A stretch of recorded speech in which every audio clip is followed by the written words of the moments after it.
So ito na mga kalibre, nirepair na natin yan. So may pinalit na tayo dyan. So sa huling video ipapakita natin yan kung anong pinalit natin dyan. So isaksak natin. So, original na pan motor na to ang testing natin. Saksak natin. On natin. Kanina hindi gumagana ang pan. So tingnan natin kung gagana yung pan. So ganun lang, part 2 to sa atin ating video kanina. So ito 'yan So yan, di ba? Gumana na, naka 24 siya. So kanina saglit lang C154 kaagad. So yan, gumagana na yung pan motor natin. So confirm natin na board talagang problema kasi mayroon tayong pag-testing. So ganun lang kadali mga kalibre.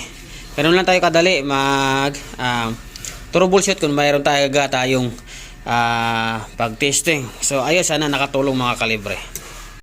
Mga kalibre, C422 na ang problema. Ang C424 problema, ibig sabihin is communication problem. So okay na yung board natin. So ito yung board na C154. So okay na siya. So ito yung pinaka problema mga kalibre Papakita natin ito, part 2 to sa ating ginagawang board kanina.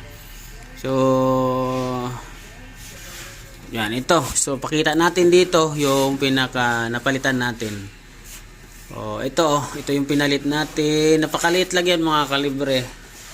So yan nag-change value yan Yan, tsaka ito ang regulator na 15 volts. Okay naman siya. Mayroon naman siyang 15 volts mga kalibre, kaya ayos.